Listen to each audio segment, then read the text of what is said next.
مگر آج تو میں آپ کو اسلامی تاریخ کے عظیم واقعات اور عظیم تہوار کی طرف توجہ دلانا چاہتا ہوں جو ہم سب نے منائے نا، لیکن ہم نے سیکھا کیا؟ تو let's start with the Hajj. Hajj actually کیا ہے؟ اگر غور سے دیکھیں نا، طواف اللہ کے گھر کا طواف ہے، مگر صفا مروہ یہ کیا ہے؟ دو پہاڑیوں کے درمیان دوڑنا ہے. لاجک تو یہ کہتی ہے یار ان دو پہاڑوں کے درمیان چلنے سے بہتر ہے کعبے کا طواف کر لو، لیکن نہیں.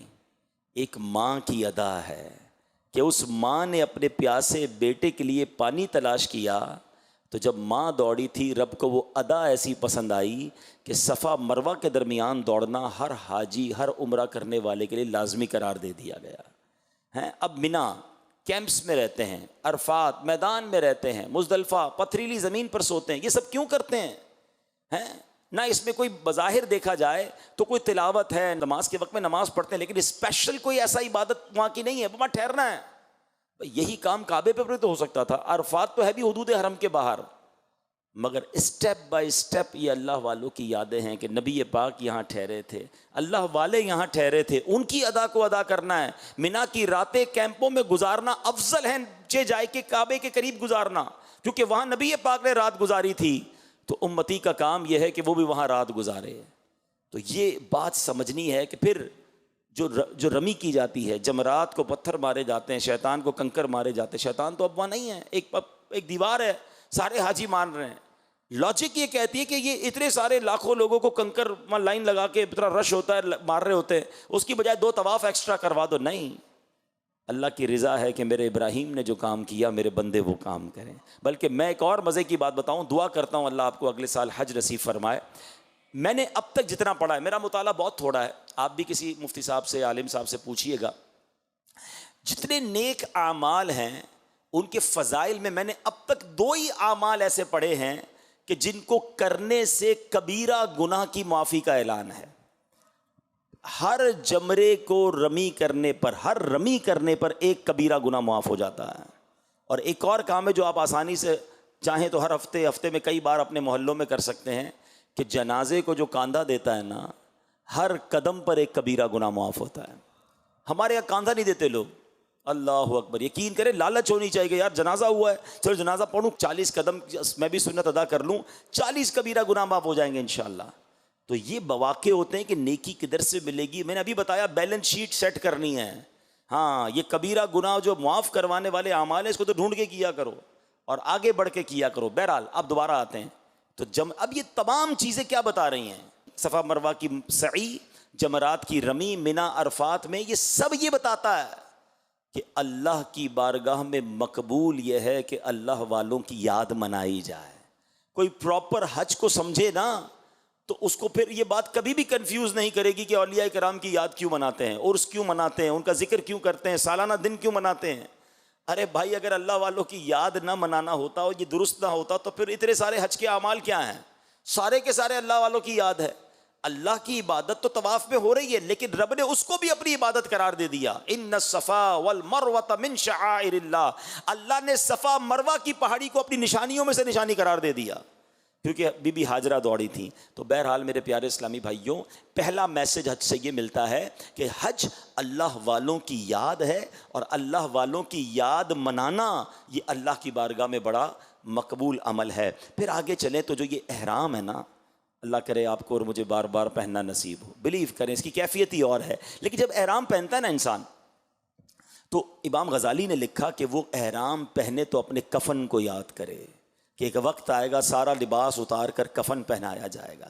حج کو جائے، سفر پر جائے تو اس سفر کو یاد کرے کہ ایک بار مجھے گھر سے جنازے کی صورت میں لے کر جایا جائے گا، گھر بار، کاروبار، فیملی سب پیچھے، اور میں قبر میں چلا جاؤں گا. جس طرح حج کو گیا ہے، احرام پہن کر گیا ہے، سمجھ لے ایک دن آئے گا جب کفن پہن کے گھر سے نکلوں گا. ایک اور بات امام غزالی لکھتے ہیں، کعبے کا دیدار کرے تو غلاف کعبہ پکڑ کر یہ اپنے آپ کو احساس دلائے، آج کعبے سے ملاقات کے لیے آیا ہوں، ایک دن آئے گا جب رب کی ملاقات کے لیے حاضر ہوں گا. Actually every step have message. ٹھیک ہے، اچھا پھر آگے چلتے ہیں. اسی آپ میں ہم میں سے کئی لوگوں نے حج نہیں کیا، لیکن قربانی ہم میں سے بہت سو نے کی ہوگی، یا کہیں نہ کہیں اس معاملات سے ہم ان ٹچ رہے ہوں گے. یہ قربانی دراصل کیا ہے؟ کبھی اس کو سمجھنے کی کوشش کی؟ یہ کوئی چھوٹی قربانی نہیں تھی. لوگ سمجھتے ہیں کہ حضرت اسماعیل علیہ الصلوۃ والسلام کو ذبح کرنے چلے. اگر اس کی پوری ڈیپتھ پہ جائے نا تو میں کہتا ہوں رونگٹے کھڑے ہو جاتے ہیں. سب سے پہلے سمجھیے کہ حضرت ابراہیم علیہ الصلوۃ والسلام کو حضرت اسماعیل ملے کیسے؟ ہاں، آپ مسلسل اللہ کی بارگاہ میں دعا کرتے رہے، اور آپ کی دعا پتہ ہے کیا تھی؟ اسمع یا ایل، اسمع یا ایل. اسمع عربی زبان کا لفظ ہے، ایل عبرانی زبان کا لفظ ہے. اسمع کے معنی بنتے سن لے، ایل کے معنی اے پروردگار، اے میرے مالک سن لے، مجھے اولاد دے. آپ مسلسل دعا کرتے رہے، جب جا کے حضرت اسماعیل ملتے ہیں. کسی کے یہاں 10 سال بعد بیٹا ہونا، وہ پیر نہیں رکھنے دیتا بچے کو زمین پہ، بڑے سالوں بعد ہوا ہے. اور اس کے بعد اب آپ جب وہ بچہ کچھ چند سالوں کا ہو جاتا ہے تو آپ کو حکم دیا جاتا ہے کہ اس کو قربان کرنا ہے، اللہ کی راہ میں قربان کرنا ہے. اچھا یہاں ایک اور بات وہ بھی آپ کو پتا ہوگا، یہ حضرت ہاجرہ جو دوڑی تھی وہ کن کے لیے دوڑی تھی؟ وہ بھی حضرت اسماعیل کے لیے دوڑی تھی. بیٹا پیدا ہوتا اور حکم دیا گیا کہ ان کو کعبے کے قریب چھوڑ کر چلے جائیں. ماں اور بیٹے کو چھوڑ کر آپ چلے گئے اس بیابان کے اندر. یہ کتنی بڑی قربانی تھی، کیونکہ اللہ کا حکم تھا. اور پھر اب حضرت اسماعیل کے قدموں سے زمزم کا جاری ہونا. اور آپ تو سمجھدار لوگ ہیں، پڑھے لکھے ہیں، کہ اس زمانے میں بلکہ اب بھی دنیا میں جہاں پانی ہوتا ہے وہیں زندگی ہوتی ہے، وہیں آبادی ہوتی ہے. زمزم کا شروع ہونا، مکے کی آباد کاری شروع ہونا، اور آہستہ آہستہ مکہ ایسا آباد ہوا کہ پوری دنیا کا مرجع بنا. پھر کعبے کی اثر نو تعمیر ہونا. یہ حضرت اسماعیل اور حضرت ابراہیم جو ہے نا، یقین کریں وہ ہستیاں ہیں، ان کے اتنے احسانات ہیں کہ پڑھے تو انسان کا ایمان تازہ ہو جاتا ہے. اب ذرا سنیے گا، آپ کو یہ کہا گیا کہ بچے کو قربان کرنا ہے، اللہ کی راہ میں ذبح کرنا ہے. آپ ایک دن تو سوچتے رہے کیونکہ خواب میں یہ حکم دیا گیا تھا. دوسرے دن آپ کو یقین آ گیا. تیسرے دن آپ نے بچے کو لے کر جانا چاہا، لیکن کمال دیکھیں کہ اپنے بچے سے مشورہ بھی کیا ہے. اب بیٹا دیکھو کیسی فرما بردار. آپ نے جو مشورہ کیا وہ بھی قرآن میں موجود ہے. پہلے آپ نے اپنے بیٹے سے کیا کہا؟ یا بنی انی ارا فی المنام انی اذبحک فانظر ماذا تری. اے میرے بیٹے، میں نے خواب میں دیکھا ہے کہ میں تجھے ذبح کرتا ہوں، اب تو دیکھ تیری کیا رائے ہے. کسی کو ذبح کرنے کے لیے رائے پوچھیں گے تو کیا رائے دے گا؟ اچھا عمر 7 سال، ایک روایت کے مطابق 9 سال، اتنی کم سنی ہے. مگر تربیت ابراہیمی دیکھو کہ وہ بیٹا کہتا ہے اے میرے والد کیجئے جس کا آپ کو حکم دیا جا رہا ہے، آپ مجھے صابر پائیں گے، صبر کرنے والا پائیں گے. اللہ اکبر. اچھا جب آپ لے کر گئے نا اپنے بیٹے کو، تو شیطان مختلف روپ میں آپ کے سامنے آیا اور آپ نے فرشتوں کے کہنے پر اسے کنکر مارے. یہ وہ رمی ہے جو آج حاجی کرتے ہیں. مگر یاد تو کیجئے کہ یہ کیسی رمی تھی، یہ کیسا کمال تھا کہ اس وقت باپ بیٹے کو ذبح کرنے جا رہا ہے اور شیطان بیچ میں آ کر ورغلانے کی کوشش کر رہا ہے. اور اس کے بعد وہ بیٹا کیسا فرما بردار کہ جب ذبح کرنے کا وقت آیا نا تو بیٹا کہتا ہے بابا جان ایک دو کام کیجئے کہ آپ مجھے ذرا اچھی طرح باندھ دیجئے، تاکہ میں جب زور سے ہلوں گا تو ایسا نہ ہو کہ جو ہے نا میرے خون سے آپ کے کپڑے خراب ہو جائیں.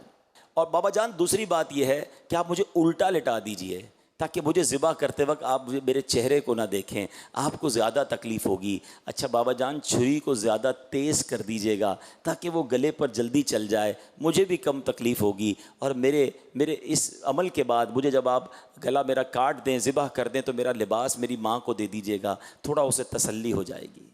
کبھی سوچا یہ باتیں کتابوں میں تو ہیں، قربانی کتنی بڑی ہے. باپ کے دل پر کیا گزری ہوگی، بیٹے کا عمل کیسا ہوگا. آج وہ لوگ جو تھوڑی سی کوئی قربانی دینے کے لیے تیار نہیں ہے، نہ وقت کی قربانی نہ مال کی قربانی. آج کسی کو کہو بھائی آؤ مسجد میں ٹائم نہیں ہے، کچھ دین کے لیے 2-3 دن دے دیں، نہیں بھائی بہت مصروف ہوں، کاروبار ہے، جاب ہے. وہ کیسے خاندان تھے، اللہ کا حکم سب کچھ قربان. اور پھر اس کے بعد جو کمال ہوا ہے نا کہ جب آپ نے چھری پھیری، اچھا آپ نے چھری پھیر دی تھی، یاد رہے آپ نے اپنا کام کر دیا تھا، وہ تو کر چکے جو کرنی بشر کی ہے.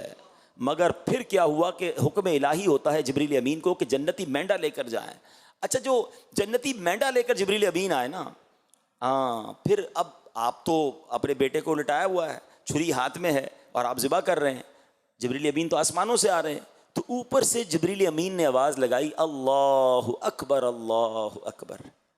حضرت ابراہیم نے جب اوپر دیکھا آسمانوں کی طرف تو دیکھا تو جبریل آ رہے ہیں، تو آپ سمجھ گئے کہ یہ آزمائش جو ہے اب ختم ہو گئی ہے. تو حضرت ابراہیم نے بے ساختہ کیا کہتے ہیں؟ لا الہ الا اللہ واللہ اکبر. جب حضرت ابراہیم نے یہ کہا تو حضرت اسماعیل جو لیٹے ہوئے تھے وہ بھی سمجھ گیا کہ لگتا ہے معاملہ اللہ کی طرف سے جو ہے وہ کوئی اور حکم آ گیا ہے اور قربانی قبول کر لی گئی ہے اور فدیہ آ گیا ہے. تو آپ نے کہا اللہ اکبر وللہ الحمد. اب پتہ ہی جو آپ عید کے دنوں میں تسبیح پڑھتے ہیں ایسی پڑھ رہے ہوتے ہیں, کبھی اس کا سینیریو, اس کا بیک گراؤنڈ تو سمجھو. اس سے مقبول تسبیح کون سی ہوگی جس کے ابتدائی الفاظ حضرت جبرائیل نے کہے, درمیانی الفاظ حضرت ابراہیم نے کہے اور آخری الفاظ جو کہے وہ حضرت اسماعیل نے ادا کیے ہیں.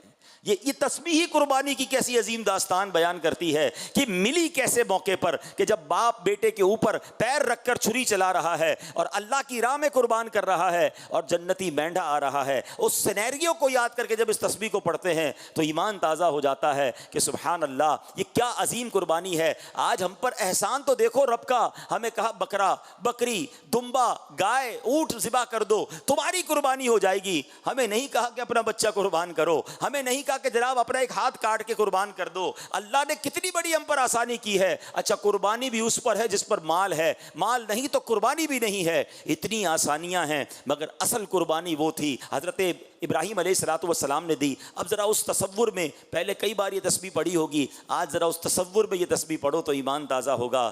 اللہ اکبر اللہ اکبر لا الہ الا اللہ واللہ اکبر اللہ اکبر وللہ الحمد. اللہ پاک اس عظیم قربانی کے صدقے ہم سب کی بھی قربانیوں کو قبول فرمائے اور ہمیں دین متین کی خاطر قربانی دینے کی توفیق عطا فرمائے. اب آئیے یوم عاشور, واقعہ کربلا ہیں. ساری دنیا لرز جاتی ہے جب بھی اس واقعے کا ذکر ہوتا ہے. 1400 سال ہو گئے ہیں مگر جب بھی پڑھتے ہیں, جب بھی سنتے ہیں, دل پر ایک غم کی کیفیت طاری ہو جاتی ہے. اب تھوڑا سا میں چاہوں گا کہ ہائی لائٹس کے طور پر پوائنٹس وائز آپ کو سمجھاتا جاؤں کہ واقعہ کربلا میں ہمارے لیے کیا کیا میسج ہیں. سب سے پہلے یہ واقعہ کربلا ہوا کیوں, what is the reason behind this. ٹھیک ہے نا, امام حسین تو مدینہ پاک میں تھے, وہ کربلا کیوں گئے اور یہ کیوں معاملہ ہوا. تو معاملہ یہ ہوا کہ حضرت امیر معاویہ رضی اللہ تعالیٰ عنہ کے وصال کے بعد یزید پلید نے اپنے ہی طور پہ تخت خلافت پر قبضہ کیا اور اس نے کوشش کی کہ سب سے پہلے امام حسین کی بیعت لے لوں. امام حسین بیعت کر لیں گے تو باقی ساری دنیا کر لے گی, نواسہ رسول جو ٹھہرے.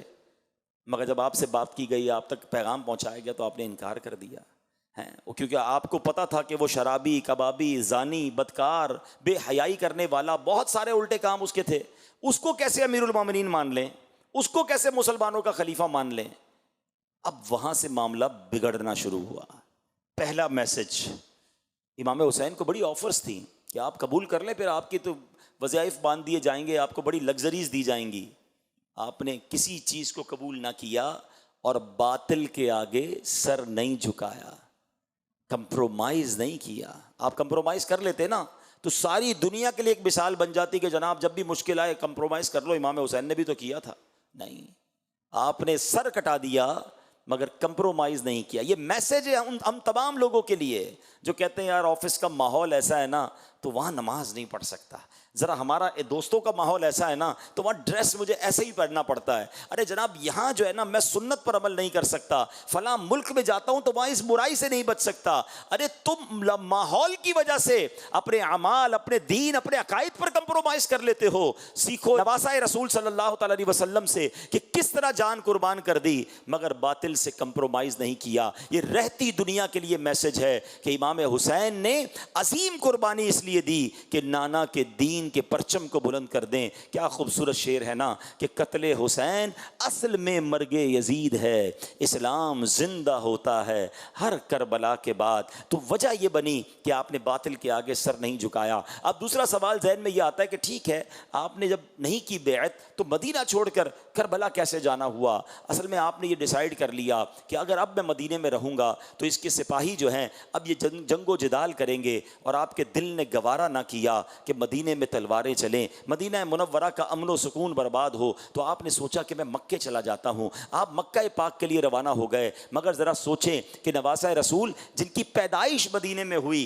پورا خاندان مدینے میں ہے، ساری زندگی یہاں گزری ہے، اور اب انہیں مدینہ چھوڑنا پڑ رہا ہے۔ تاریخ میں جس طرح یہ واقعات لکھے ہیں کہ کس طرح امام حسین نے روتے ہوئے نبی پاک کے روضے پر حاضری دی، وہ رات کیسی آہو فغاں میں گزری تھی، نانا جان کو کس طرح الوداع کہا گیا کہ نانا حضور اب ہم سے مدینہ چھڑوایا جا رہا ہے۔ اللہ اکبر، یہ وہ ہستی ہیں جن کو میرے آقا جنتی نوجوانوں کا سردار فرمایا کرتے، میرے آقا انہیں جنتی پھول فرمایا کرتے، نبی پاک انہیں چوما کرتے، یہ نبی پاک کے کاندھوں پر سواری کرتے۔ ایسا انٹریکشن، ایسا تعلق تھا، اور ان ظالموں نے امام حسین کو مدینہ چھڑوایا۔ آپ روتے ہوئے اشک بار آنکھوں سے مدینہ پاک سے مکہ پاک آ گئے۔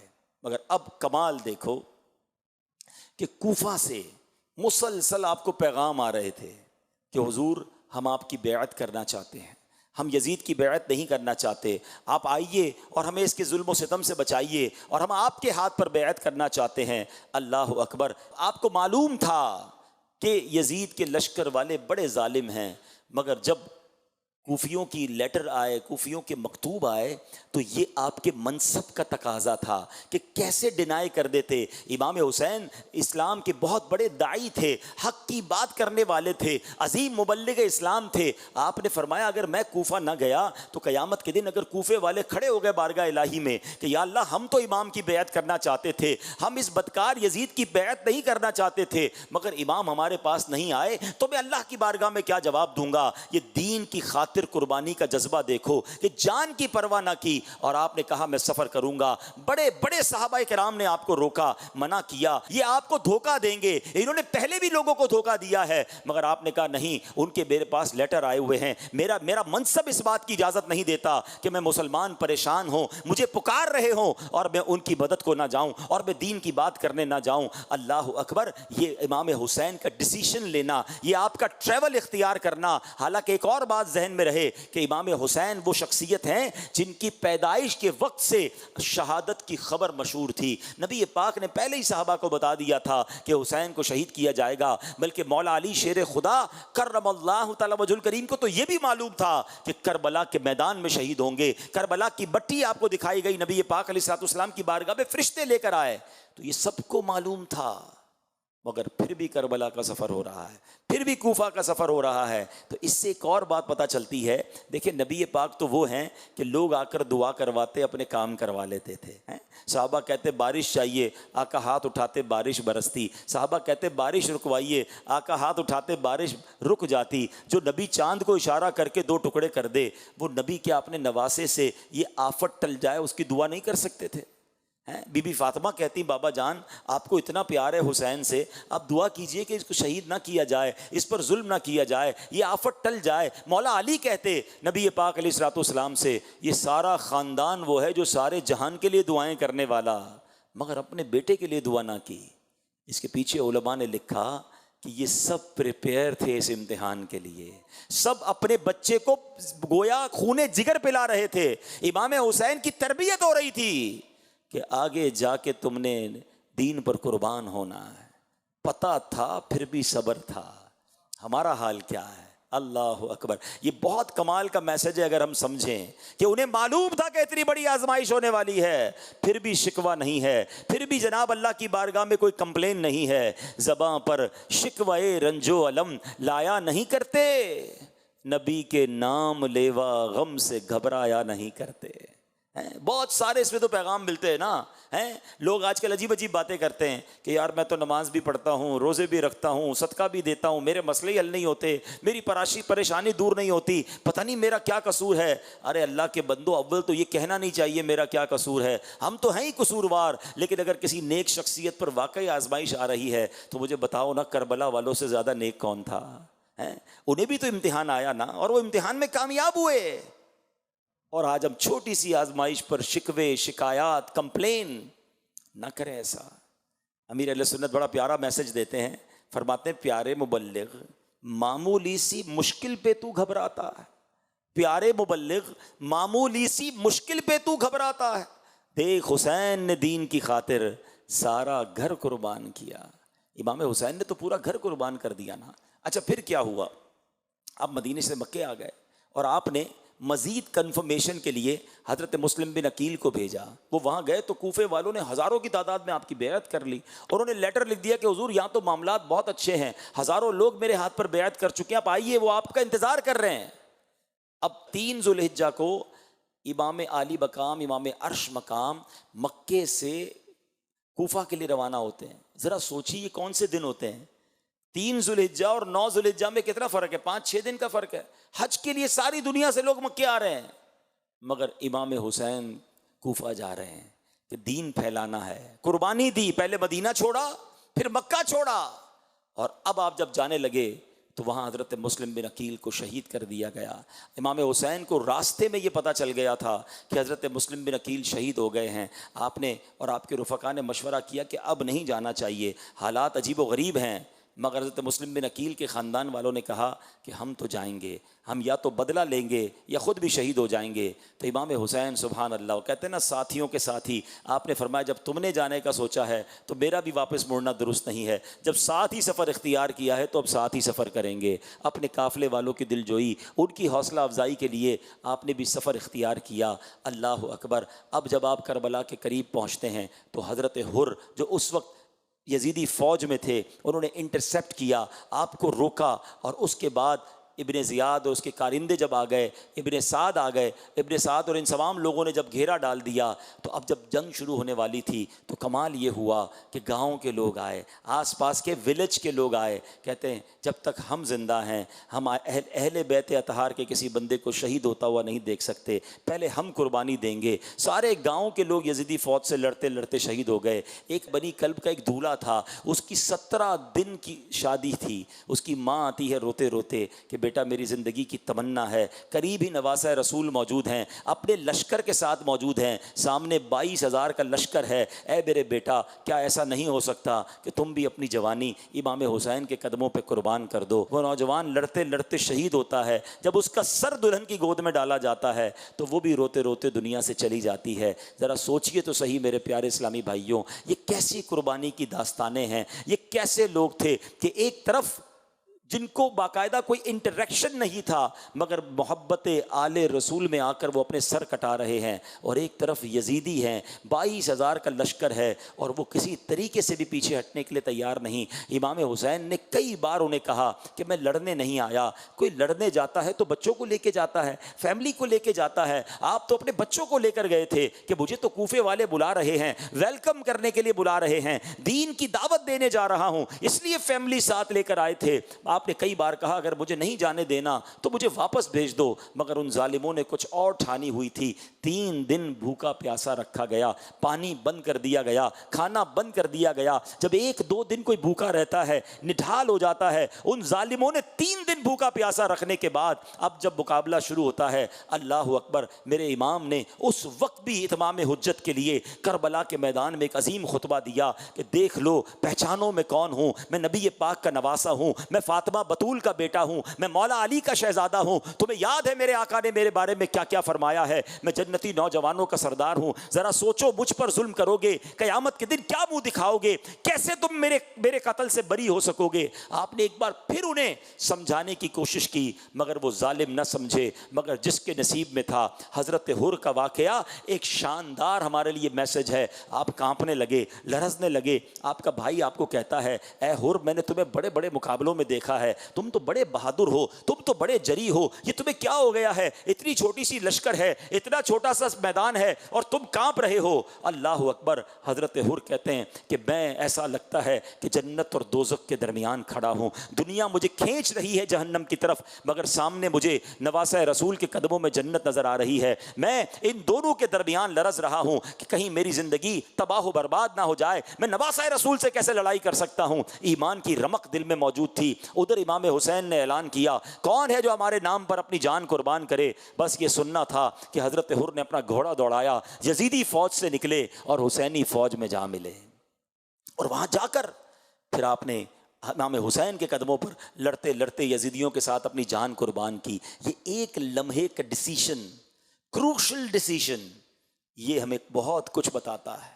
آج ہم حضرت حر کا نام لیتے ہیں تو ساتھ رضی اللہ تعالیٰ عنہ کہتے ہیں، ہم یزیدی نہیں کہتے، حالانکہ ان کے لشکر میں تھے، امام حسین کو انٹرسیپٹ کرنے والے تھے، مگر کیا میسج ہے کہ ڈیسیشن ٹائم پہ لینا ہوتا ہے، باطل اور حق میں فیصلہ کرنا ہوتا ہے۔ شعر کتنا پیارا ہے نا، یہ نعرہ ہر کا تھا جس وقت فوج شام سے نکلا، کہ دیکھو یوں نکلتے ہیں جہنم سے خدا والے۔ نکل آئے نا۔ اب غور کرے میرے وہ اسلام بھائی جو میرا بیان سنیں گے، ہم بھی زندگی میں سوچتے رہ جاتے ہیں، یار کر تو غلط رہا ہوں، کما تو ٹھیک نہیں رہا، یار یہ عادت اچھی نہیں ہے، یہ جو میں باتیں کرتا ہوں نا یہ درست نہیں ہے، جو میں دیکھتا ہوں نا یہ ٹھیک نہیں ہے، ہاں میرا یہ کام غلط ہے، نکلنا چاہیے، چھوڑنا چاہیے۔ ادھر سے شیطان مشورہ دیتا ہے، نہیں یار یہ چھوڑے گا تو پھر یہ نقصان ہو جائے گا، یہ معاملہ ہو جائے گا۔ بندہ بس سوچتا رہ جاتا ہے۔ خوش نصیب وہ ہوتا ہے جو فیصلہ کرتا ہے، باطل چھوڑتا ہے اور حق کی طرف آ جاتا ہے۔ آؤ آج کربلا کے اس واقعے سے یہ پیغام لو کہ کب تک اللہ کو ناراض کرتے رہیں گے، کب تک یہ سوچتے ہی رہ جائیں گے کہ جناب حرام چھوڑنا ہے۔ ہر اسلامی بھائی کو معلوم ہے جتنے یہاں بیٹھے ہیں، مجھے کسی کو بتانے کی حاجت نہیں، جو جھوٹ بولتا ہے، جو حرام دیکھتا ہے، جو حرام سنتا ہے، جو حرام کماتا ہے، جو حرام فعل میں مبتلا ہے، اسے معلوم ہے، مگر وہ ڈبل مائنڈڈ ہوتا ہے، وہ سوچتا رہ جاتا ہے، وہ عمل نہیں کرتا۔ اس لمحے اگر حضرت حر بھی سوچتے رہ جاتے تو شاید دنیا میں ان کا کوئی نام لینے والا نہ ہوتا، مگر آج حضرت حر کا میں نے مزار دیکھا ہے، ان کا مزار بنا ہوا ہے، کیونکہ کربلا والوں اور امام عالی مقام کے قدموں پر اپنی جان قربان کر دی نا، تو یہ سبق ہمیں ملتا ہے۔ ایک اور بات، 72 تھے کربلا والے، 22,000 تھے یزیدی، نماز دونوں کی ہوتی تھی، ہاں کلمہ وہ بھی پڑھتے تھے نا، مگر الگ الگ جماعت ہوتی تھی۔ بتاؤ کون سی جماعت مقبول تھی؟ کون سی والی؟ 72 والی۔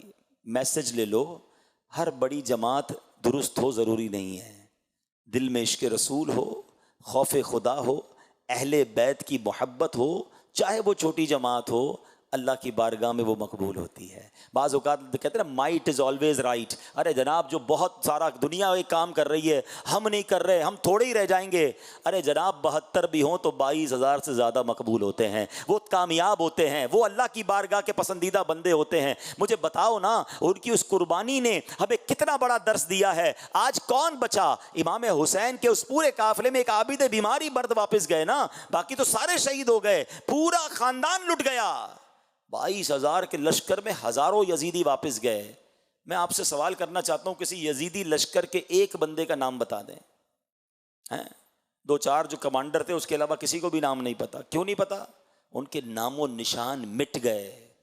مگر کمال دیکھو، 1400 سال گزر گئے، شہدائے کربلا کے نام لوگ تعویذ کی طرح اپنے پاس رکھتے ہیں، ان کے نام زندہ جاوید ہیں۔ بتاؤ دنیا میں کوئی ایک بندہ جو کہے میں یزید سے محبت کرتا ہوں، یہ یزیدیوں سے محبت کرتا ہوں۔ دنیا کے کونے کونے میں چلے جائیں، آپ کو امام حسن اور امام حسین اور اس پورے قافلے کربلا والوں کے چاہنے والے ملیں گے۔ قربانی دی، اللہ نے ان کے نام باقی رکھے، ان کی عزتیں بڑھ گئیں۔ ارے وہ حکومت کیا کرتے، امام حسین نے کروڑوں اربوں مسلمانوں کے دلوں پر آج بھی راج کیا ہوا ہے۔ حکومت تو یہ ہے نا، ہم ایکچولی بعض اوقات کیلکولیٹر پہ چل رہے ہوتے ہیں، یار اتنا نہیں ملا، یہ چھوڑ گیا، یہ چلا گیا۔ ہر چیز کیلکولیشن سے نہیں ہوتی ہے جناب، کچھ فیصلے عشق کے بھی ہوتے ہیں۔ عقل کو تنقید سے فرصت نہیں، عشق پر اعمال کی بنیاد رکھ۔ حضرت ابراہیمی کے تو واقعہ ہے نا کہ جب آگ میں ڈالا جا رہا تھا، کتنی بڑی آگ تھی کہ پرندے نہیں گزرتے تھے، مگر آپ نے کیوں اس آگ میں چھلانگ لگا دی؟ اللہ کے بھروسے۔ لیکن اگر آگ پھر کیا ہو گئی؟ گلزار ہو گئی نا۔ شاعر کیا لکھتے ہیں کہ بے خطر کود پڑا آتش نمرود میں عشق، عقل تھی محو تماشائے لبے بام ابھی۔ عقل تو سوچ ہی رہی تھی، عشق نے اپنا کام کر دیا۔ عقل والوں کے نصیبوں میں کہاں ذوق جنوں، عشق والے ہیں جو ہر چیز لٹا دیتے ہیں۔ اللہ وہ جذبہ عطا فرمائے، دین کے لیے قربانی کا جذبہ عطا فرمائے، اور جب اللہ کی راہ میں چلیں، جب دین کی طرف آئیں اور کوئی مشکل آئے تو صبر بھی اللہ عطا فرمائے کہ کوئی بات نہیں، یہ رکاوٹ آئی ہے، میں نے دین نہیں چھوڑنا ہے۔ تھوڑی سی تکلیف ہو، نہیں بھائی یار نماز نہیں پڑھنی، نماز پڑھتا ہوں، لوگ باتیں کرتے ہیں، نہیں یار میں نے دین کی طرف نہیں جانا، کیا کروں، کولیگز تنگ کرتے ہیں، کوئی حوصلہ ہی نہیں بڑھاتا۔ ارے امام حسین کو دیکھو، سب کچھ قربان کر دیا، کیا مگر دین کے پرچم کو سر بلند کیا۔ آخری بات کرنا چاہتا ہوں، ہم سب چاہتے ہیں، ہم سب کی تمنا ہے کہ قیامت کے دن ہماری ملاقات ہو امام حسین سے، ہم سب چاہتے ہیں اہل بیت اطہار کے قدموں میں ہمارا حشر ہو، مگر بتاؤ نا جب قیامت کے دن امام حسین کے قدموں میں حاضر ہوں گے اور امام حسین نے اگر ایک سوال ہم سے کر لیا کہ میں نے تو اپنے نانا کے دین کو سر بلند کرنے کے لیے پورے گھر کو لٹا دیا، بتاؤ تم نے دین اسلام کی کیا خدمت کی ہے؟ Is there any answer؟ ہمارے پاس کوئی جواب ہے؟ بس اس دن کی تیاری کرو، ملاقات امام حسین کی تیاری کرو کہ جب حاضر ہوں گا نا نبی پاک کے نواسے کی بارگاہ میں تو عرض کروں گا حضور اپنے حصے کا چراغ میں بھی جلا کے آیا ہوں، اپنے حصے کی کوشش میں بھی کر کے آیا ہوں، کچھ تو کر کے جاؤ نا۔ کیا یہ جواب دو گے کہ بڑی پروفیشنل لائف تھی، بہت بیزی لائف تھی، کاروبار تھا، جاب تھی، فیملی تھی، دین کے لیے کوئی ٹائم نہیں تھا؟ نہیں جناب، ہم سب کو امام حسین کے نقش قدم پر چلتے ہوئے نبی پاک کے دین کی خدمت کرنی ہے۔ That's why you are here, اسی لیے تو آئے ہو نا آپ کہ ہم نے کچھ سیکھ کر ہم نے بھی جذبہ لے کر جانا ہے۔ ہم سب چاہتے حسینی طریقے پر چلیں، کوئی ایسا بیٹھا نہیں ہوگا کہ زندگی یزیدی طریقے پر گزرے، مگر کبھی اس کو غور کیا کہ حسینی طریقہ کیا ہے اور یزیدی طریقہ کیا ہے؟ امام حسین نے کربلا کے میدان میں بھی نماز پڑھی تھی، تلواروں کے سائے میں بھی سجدے کیے تھے۔ بتاؤ نا وہ تلوار کے سائے میں سجدے کریں اور پنجتن کا غلام کہلانے والا فرض نمازیں چھوڑ دے، پنکھے لگے ہوتے ہیں مسجدوں میں، کارپیٹ بچھے ہوتے ہیں، نماز قضا ہو جاتی ہے۔ تو یاد رکھو امام حسین سے محبت صرف کھچڑا بنانے اور کھانے میں نہیں ہے، یقیناً نیاز کرنی ہے، ہاں اچھی بات ہے، ایصال ثواب کرنا چاہیے، مگر ہم نیازی بعد میں ہیں، نمازی پہلے ہیں۔ تو آئیے آج کربلا کا یہ پیغام بھی لے کر جائیں کہ آج کے بعد ہماری کوئی نماز قضا نہیں ہوگی۔ ایسا نہیں، زوردار نعرہ لگائیں، آج کے بعد ہماری کوئی نماز قضا نہیں ہوگی، ہم روزانہ کچھ نہ کچھ تلاوت قرآن کریں گے۔ اچھا پھر یزیدی طریقہ کیا ہے؟ کربلا کی رات شب عاشور حسینی قافلے میں، حسینی خیمے میں تلاوت ہو رہی تھی، دعائیں ہو رہی تھی، نمازیں ہو رہی تھی۔ یزیدی کیمپ میں کیا ہو رہا تھا؟ رقص و سرور کی محفلیں، شراب، موسیقی۔ اب غور کر لیں، ہماری راتیں نمازوں میں ہیں، تلاوت میں ہیں، دعاؤں میں ہیں، یا اللہ نہ کرے موسیقی میں ہیں، گانے باجوں میں ہیں، بے حیائی میں ہیں؟ یہی تو یزیدی طریقہ ہے نا۔ ہمیں یزید کے ساتھ نہیں، ہمیں امام حسین کے ساتھ محشر میں جمع ہونا ہے۔ تو حسینی طریقے کو اپنا لیجئے، اور دعوت اسلامی کا ماحول یہ کمال کا ماحول ہے جو ہمیں حسینی طریقے پر زندگی گزارنے کا طریقہ بتاتا ہے۔ اور سبحان اللہ، کربلا والوں سے جو امیر اہل سنت اور دعوت اسلامی والوں کی محبت ہے نا، کربلا والے کتنے تھے؟ 72 تھے، ٹھیک ہے۔ آپ کو پتہ ہے دعوت اسلامی کے شعبہ نیک اعمال، یہ کتنے نیک اعمال ہیں ذرا بتائیے؟ 72۔ یہ کیوں ہے 72 بھائی؟ کربلا والوں کی یاد میں۔ ہمارا جو 3 دن کا مدنی قافلہ ہوتا ہے، اس مدنی قافلے کے گھنٹے کتنے بنتے ہیں؟ ذرا زور سے بولے نا۔ 72 گھنٹے کا مدنی قافلہ اور 72 نیک اعمال تھام لو، انشاءاللہ 72 کربلا والوں کے پیچھے پیچھے جنت میں جائیں گے انشاءاللہ۔ یہ کمال کی، یوں سمجھیے امیر اہل سنت کی ان سے محبت اور اہل بیت کی محبت گویا گول گول کے دعوت اسلامی والے پلاتے ہیں۔ صلو علی الحبیب صلی اللہ تعالی علی محمد صلی اللہ علیہ وسلم۔